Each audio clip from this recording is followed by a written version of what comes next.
नमस्कार, मेरा नाम है रेनू। मैं एक वकील और समाज सेविका हूं। अगर आप सामाजिक मुद्दों पर अवेयरनेस वीडियो चाहते हैं या सामाजिक मुद्दों पर जागरूक होना चाहते हैं तो कृपया मेरे चैनल को सब्सक्राइब करें। अधिक जानकारी के लिए मेरी वेबसाइट a2zkanun.com पर विजिट करें। आज की ये वीडियो मोस्ट डिमांडिंग वीडियो है। बहुत सारे लोगों ने मुझे ईमेल, कमेंट करके और पर्सनली भी सवाल पूछे थे कि महिलाओं को कानून में क्या विशेष अधिकार दिए गए हैं जिसके आधार पर महिला तलाक की अर्जी दायर कर सकती है। तो जैसा कि हम सब जानते हैं, महिलाओं को लेकर समाज में दिन प्रतिदिन अपराध बढ़ते ही जा रहे हैं, चाहे वो बलात्कार का हो या घरेलू हिंसा का हो या दहेज उत्पीड़ना का हो। इस सब तरह के मामले दिनों दिन बढ़ते ही जा रहे हैं। हालांकि कानून में इसके लिए बहुत ही कठोर, पहले के आधार पर दिन प्रतिदिन कठोर कानून और नियम बनाए जा रहे हैं। इसके बाद भी महिलाओं के खिलाफ अपराध की संख्या दिन प्रतिदिन बढ़ती ही जा रही है। किसी भी प्रकार से कोई कमी नहीं आई है। मैंने इस वीडियो के माध्यम से प्रयास किया है कि मैं महिलाओं के हित में जो भी कानून बनाए गए हैं शादी और तलाक को लेकर, उन कुछ मुद्दों पर उन्हें जागरूक करूं, ताकि यदि कोई महिला इस तरह के अपराध से या हिंसा से या परेशानी से जूझ रही है तो वो इसका लाभ उठा सके। पूरी जानकारी के लिए कृपया इस वीडियो को अंत तक जरूर देखें। इस वीडियो में मैं आपको बताऊंगी कि हिंदू विवाह अधिनियम 1955 की उपधारा 2 के अनुसार महिलाओं को कानून से क्या विशेष अधिकार प्राप्त हैं जिनके आधार पर वो तलाक ले सकती है। ये वही अधिकार या आधार होंगे जिनके आधार पर सिर्फ पत्नी ही तलाक की अर्जी कोर्ट में दायर कर सकती है। इस धारा के अंतर्गत या इस वीडियो में बताए गए किसी भी धारा के अंतर्गत पति को कोर्ट में तलाक की अर्जी दायर करने का कोई अधिकार नहीं होगा। ये वीडियो सिर्फ महिलाओं के विशेष अधिकार पर बनाई गई है। अधिक जानकारी के लिए पूरी वीडियो को अंत तक जरूर देखें। तो सबसे पहला आधार ये होगा कि यदि पति एक से अधिक विवाह करता है, तो यदि पति पहले से ही, यदि किसी महिला की शादी होती है और उसे लगता है कि उसका पति पहले से ही शादीशुदा था और उसको धोखा दिया गया है, चीट करके उसके साथ शादी की गई है, तो इस आधार पर भी महिला न्यायालय में तलाक की अर्जी दायर कर सकती है। पर याद रहे कि जो पुरुष ने जिस महिला के साथ पहले से विवाह किया था उस पत्नी का जीवित होना अनिवार्य है, तभी वो शादी वैध मानी जाएगी। यदि पहली पत्नी के होते हुए व्यक्ति ने दूसरी शादी की है तो दूसरी शादी की कोई कानूनी मान्यता नहीं रहती है, वो शादी अपने आप ही शून्य हो जाती है। हिंदू विवाह अधिनियम के अनुसार किसी भी पुरुष को सिर्फ एक ही शादी करने का अधिकार है। यदि वो उससे ज्यादा शादी करता है तो दूसरी शादी, यदि पहले पत्नी की जीवित रहते हुए पुरुष दूसरी शादी करता है तो उस शादी की कोई कानूनी मान्यता नहीं रह जाती है। पहली पत्नी के रहते हुए दूसरी शादी करना हिंदू विवाह अधिनियम 1955 की धारा 5 के अनुसार मान्य नहीं की जाती है। दूसरा आधार है किस आधार पर महिला तलाक की अर्जी लगा सकती है। बलात्कार, गुदा मैथुन या पशुगमन। हिंदू विवाह अधिनियम के अनुसार ये तीनों बहुत ही गंदी मानसिकता से जुड़े हुए अपराध की श्रेणी में आते हैं। तो यदि कोई व्यक्ति, कोई पुरुष अपनी पत्नी के साथ इस तरह के संबंध बनाता है या इस तरह के संबंध रखता है या किसी पशु के साथ संबंध बनाते हुए पाया जाता है, तो संबंधित व्यक्ति की पत्नी हिंदू विवाह अधिनियम 1955 की धारा 13, उपधारा 2 व खंड 2 के अनुसार जानवरों के साथ संबंध बनाने के आधार पर भी तलाक की अर्जी जिला न्यायालय में दायर कर सकती है। यदि कोई पति पत्नी 1 साल या उससे अधिक समय से अलग रह रहे हैं, साथ ही पत्नी को न्यायालय द्वारा भरण पोषण का अधिकार दिया गया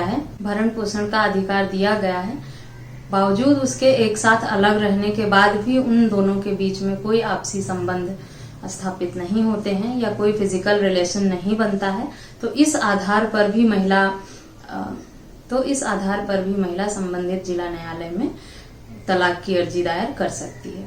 इसके साथ ही साथ यदि किसी महिला का बाल विवाह हुआ है, 15 साल से भी कम उम्र की लड़की के विवाह को माना गया है। यदि किसी लड़की की उम्र 15 साल से कम है और उसकी शादी कर दी गई है तो संबंधित महिला 18 साल की उम्र पूरी होने पर न्यायालय में अपने बाल विवाह के आधार पर तलाक की अर्जी दायर कर सकती है। पर ऐसा जरूरी नहीं है। यदि वो महिला चाहे तो अपनी शादी को निरंतर करके और अपना शादीशुदा जीवन आगे भी बढ़ा सकती है। पर यदि महिला को उस शादी से कोई एतराज है, वो खुश नहीं है, उसकी मर्जी के साथ जोर जबरदस्ती किया गया है और उसकी उम्र 15 साल तक ही थी या उससे कम थी, तो वो 18 साल पूरी होने पर इस शादी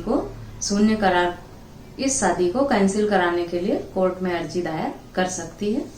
15 साल की उम्र की लड़की की शादी होने के बाद वो शादी से अलग होने का फैसला 18 साल से पहले नहीं कर सकती है। ना उसके आधार पर कोई उसकी शादी को इनवैलिड या निरस्त करवा सकता है। जब उसकी उम्र 18 साल की हो जाती है तो वो उसे अपने हक में फैसले लेने का अधिकार प्राप्त हो जाता है और उस आधार पर वो इस शादी को मान्य या अमान्य करार देने के लिए अर्जी लगाती है। उससे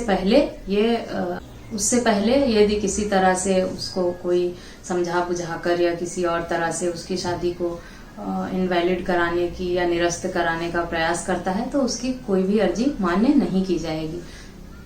तो उसके द्वारा न्यायालय में कोई भी अर्जी मान्य नहीं की जाएगी। 18 साल आयु पूरी होने के बाद ही शादी निरस्त की अर्जी लगाई जा सकती है। 18 साल की आयु पूरी होने के बाद ही शादी निरस्त करने की अर्जी लगाई जा सकती है। साथ ही साथ यदि कोई पति पत्नी शादी के 1 साल या 2 साल साथ रहे हैं और उन्हें लगता है कि भाई उन दोनों की ट्यूनिंग आपस में नहीं मिलती है, वो दोनों एक साथ नहीं रह सकते, खुश नहीं हैं, उनके बीच में कुछ डिफरेंसेस हैं या बहुत सारी प्रॉब्लम्स हैं जो वो मिलके सॉल्व नहीं कर पा रहे और उनका साथ होना अब और पॉसिबल नहीं है, वो दोनों एक साथ नहीं रह सकते, तो अपनी आपसी सहमति से भी वो दोनों तलाक की अर्जी संबंधित जिला न्यायालय में लगाकर आपसी सहमति से तलाक ले सकते हैं।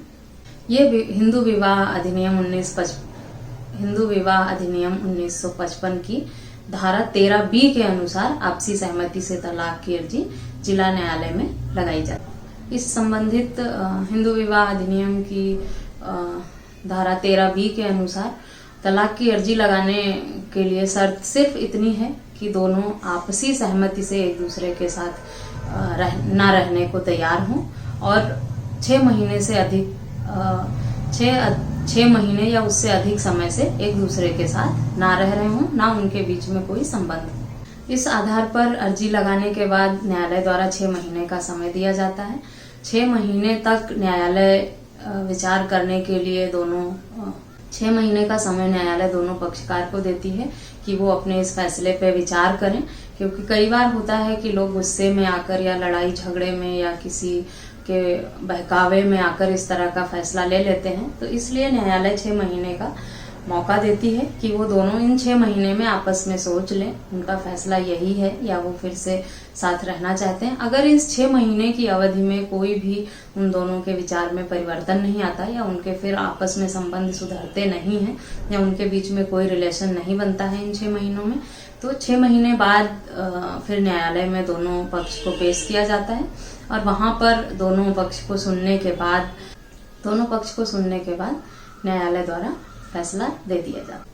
लेकिन ये सारे आधार जो भी हैं तलाक के, ये 1 साल के बाद ही लागू होते हैं। यदि किसी व्यक्ति की नई शादी हुई है तो शादी की तारीख से लेकर 1 साल की अवधि तक संबंधित जिला न्यायालय में किसी भी तरह की कोर्ट में तलाक की अर्जी मान्य नहीं की जाती है। शादी के 1 साल बाद ही आप तलाक की अर्जी लगा सकते हैं, वो किसी भी आधार पर क्यों ना हो। हाँ, यदि किसी विपरीत परिस्थिति में कोई ऐसा असामान्य केस आ जाता है कि दोनों में किसी ने खुद को मारने की कोशिश की या किसी ने अपने दूसरे पार्टनर को जान से मारने की कोशिश की या दोनों में कोई एक दूसरे के साथ इतना ज्यादा परेशान है कि बर्दाश्त नहीं कर सकता या कोई इस तरह की बाधा आ रही है जिससे दोनों को बहुत बड़ी हानि हो सकती है या किसी की मानसिक स्थिति ठीक नहीं है, अगर इस तरह का कोई आधार है तो 1 साल के अंदर भी इस तरह के अत्यंत कष्टदायक आधार पर 1 साल के भीतर भी तलाक की अर्जी मान्य की जाती है। पर सामान्यता जो है वो हिंदू विवाह अधिनियम के अनुसार जो तलाक की अर्जी है वो शादी होने के 1 साल के अंदर किसी भी न्यायालय में एक्सेप्ट नहीं की जाती है। 1 साल तक आप दोनों को अपने रिश्ते को बनाने के लिए एक समय समझ लीजिए दिया जाता है न्यायालय द्वारा कि आपकी अभी नई नई शादी हुई है, आप दोनों लोग एक दूसरे को थोड़ा समय दें, जाने समझें, एक दूसरे के विचार को अपनाएं या एक दूसरे के साथ थोड़ा समय देकर जानने समझने का मौका दें या अपने रिश्ते को एक मौका दें जिससे आपका ये रिश्ता आगे बढ़ाया जा सके। और इसी बात को ध्यान में रखते हुए जब हम न्यायालय में अर्जी लगाते हैं तब भी दोनों पक्षकार को 6 महीने का समय दिया जाता है।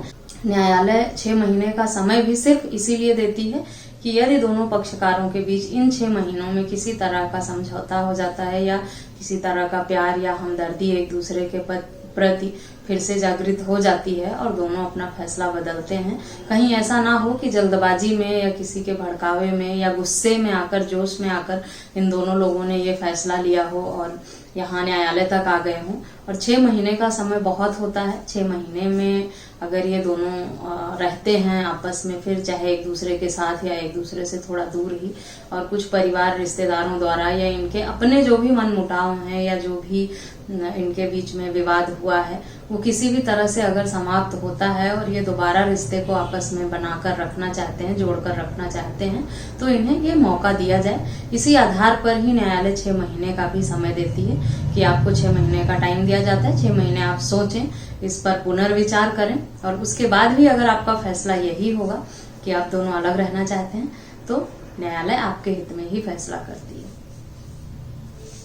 या बस सिर्फ जल्दबाजी में या कोई ऐसा फैसला आपने ना लिया हो जिसके लिए आपको बाद में पछताना पड़े।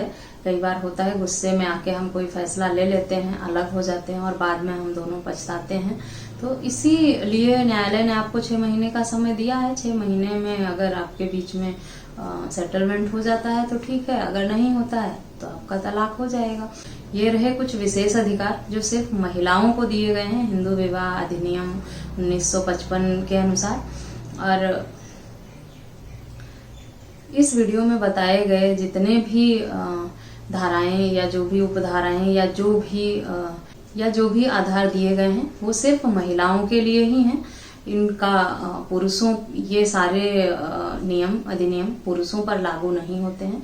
ये वीडियो सिर्फ महिला अधिकार के लिए बनाई गई है। पुरुषों के लिए मैं अलग से एक वीडियो बनाऊंगी कि उनके लिए क्या क्या अधिकार दिए गए हैं और वो किस आधार पर तलाक ले सकते हैं। दोनों को एक साथ कंबाइंड करते महिलाओं और पुरुष का तो शायद आप लोगों के लिए समझना थोड़ा मुश्किल हो जाता, इसीलिए अलग अलग टॉपिक करके मैंने बनाने का प्रयास किया है। ये महिलाओं के कुछ आधार हैं और अगली वीडियो में मैं आपको बताऊंगी कि पुरुष किस किस आधार पर तलाक की अर्जी दायर कर सकते हैं, कहाँ दायर कर सकते हैं, कितना समय लगता है और किस आधार पर वो तलाक आसानी से तलाक ले सकते हैं। आपके हित में इतने सारे कानून, अधिकार, आधार और धाराएं बताने के बाद भी मैं आप सबसे एक रिक्वेस्ट करूंगी। मैं एक एडवोकेट तो हूँ ही, साथ ही साथ एक सोशल वर्कर भी हूँ और एक सामाजिक कार्यकर्ता होने के नाते मैं इस तरह के छोटे छोटे या जो भी सोशल टॉपिक्स हैं उस पर वीडियोस बनाती रहती हूँ कि लोगों को थोड़ी हेल्प मिल सके और वो जागरूक हो सके। कुछ भी फैसला लेने से पहले आप लोग अच्छे से जरूर सोचें कि आपके हित में क्या है, आपके लिए क्या सही है, क्या गलत है। कानून का या किसी कानून में दिए गए अधिकार या किसी भी विशेष अधिकार का किसी भी तरह से गलत फायदा या नाजायज फायदा ना उठाएं। ये आपके हित के लिए बनाए गए हैं, ये आप लोगों के हित के लिए बनाए गए हैं, चाहे वो महिला हो या पुरुष हो। उसका किसी भी तरह का नाजायज फायदा या गलत फायदा उठाना भी कानूनन जुर्म है।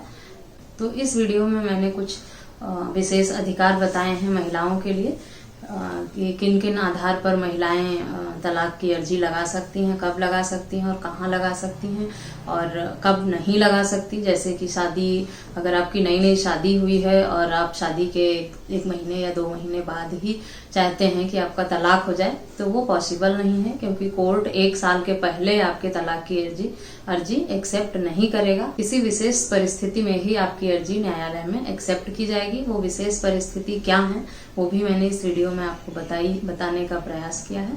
एक बार पूरी वीडियो जरूर देखें। तो इस वीडियो में बस इतना ही, मिलते हैं नेक्स्ट वीडियो में, तब तक के लिए थैंक यू।